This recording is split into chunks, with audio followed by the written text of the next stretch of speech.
ബെലിസം magazine presence high വിത്ത് strangers. Hello, ചേട്ടൻ്റെ പേര്? എൻ്റെ പേര് അൻസാർ. ചേട്ടാ, ഇപ്പോൾ സോഷ്യൽ മീഡിയ ഇല്ലാതെ ഒരു മാസം ജീവിക്കാൻ പറ്റുമോ? അങ്ങനെ ചോദിച്ചാൽ ഇതങ്ങോട്ട് ഒഴിവാക്കിക്കളയേണ്ടി വരും. ഫോണിനെ ഒഴിവാക്കേണ്ടി വരും. ഓക്കെ. ഇൻസ്റ്റഗ്രാമിൽ റിയാലിറ്റി ആയിട്ട് തോന്നുന്നുണ്ടോ അതോ കുറേ ഫേക്ക് കണ്ടന്റ് ആയിട്ട് തോന്നുന്നുണ്ടോ? അങ്ങനെ ചോദിച്ചാൽ കുറേയൊക്കെ നമുക്ക് റിയാലിറ്റി തന്നെ ആയിട്ടാണ് തോന്നാറ് കൂടുതലും. ഓക്കെ. പിന്നെ അതിനെക്കുറിച്ച് അന്വേഷണങ്ങളൊക്കെ നടത്തേണ്ടി വരും. പിന്നെ ഓക്കെ. ഈ ഇൻഫ്ലുവൻസേഴ്സ് ഓരോ കണ്ടന്റ് ക്രിയേറ്റ് ചെയ്യുന്നുണ്ടല്ലോ, അത് പോസിറ്റീവ് സൈഡായിട്ട് തോന്നുന്നുണ്ടോ അതോ നെഗറ്റീവ് ആയിട്ടാണ് തോന്നുന്നത്? എനിക്ക് തോന്നിയിട്ടുള്ളതേ കുറേ പേരൊക്കെ അവരുടേതായ കാര്യങ്ങൾക്ക് വേണ്ടി ഇത് ഉപയോഗിക്കുന്നുള്ളതാണ്. ഓക്കെ. ഇപ്പം ഒന്നില്ലെങ്കിൽ അവരെ ചാനൽ റീച്ച് കൂട്ടാനോ, ഓക്കെ, അല്ലെങ്കിൽ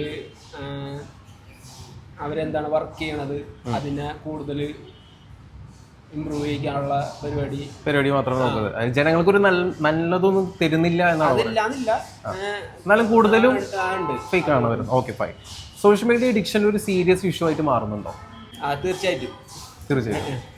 അതൊരു ലെവലിലേക്കാണ് പോയിക്കൊണ്ടിരിക്കുന്നത്. ഇപ്പം ഇൻസ്റ്റയിൽ ഒരു പോസ്റ്റ് ചെയ്താലും അതേമാതിരി എന്തിലായിക്കോട്ടെ, ഫേസ്ബുക്കിലായാലും നമുക്കത് ഇടയ്ക്കിട്ട് ഇങ്ങനെ ജസ്റ്റ് ഒന്ന് അതിൻ്റെ വ്യൂവേഴ്സ് അതേമാതിരി ലൈക്കൊക്കെ നമ്മളിങ്ങനെ നോക്കിക്കൊണ്ടിരിക്കും.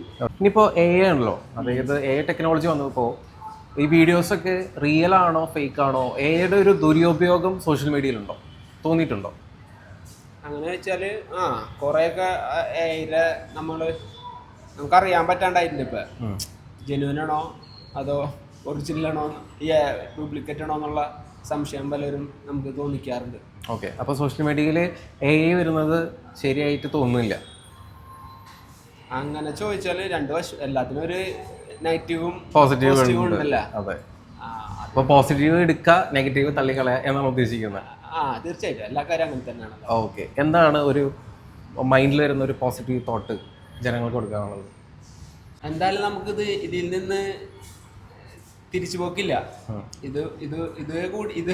ഇതിലേ കൂടെ തന്നെയുള്ള ഒരു ജീവിതമാണ് ഇനി. അപ്പോൾ അത് കൂടുതൽ മനസ്സിലാക്കി കൂടുതൽ അതിനെക്കുറിച്ച് അറിഞ്ഞതിന് ശേഷം നമ്മൾ ഓരോ തീരുമാനങ്ങൾ എടുക്കുക. തെറ്റായ തീരുമാനങ്ങൾ എടുക്കരുത് എന്നാണ് പറഞ്ഞത്.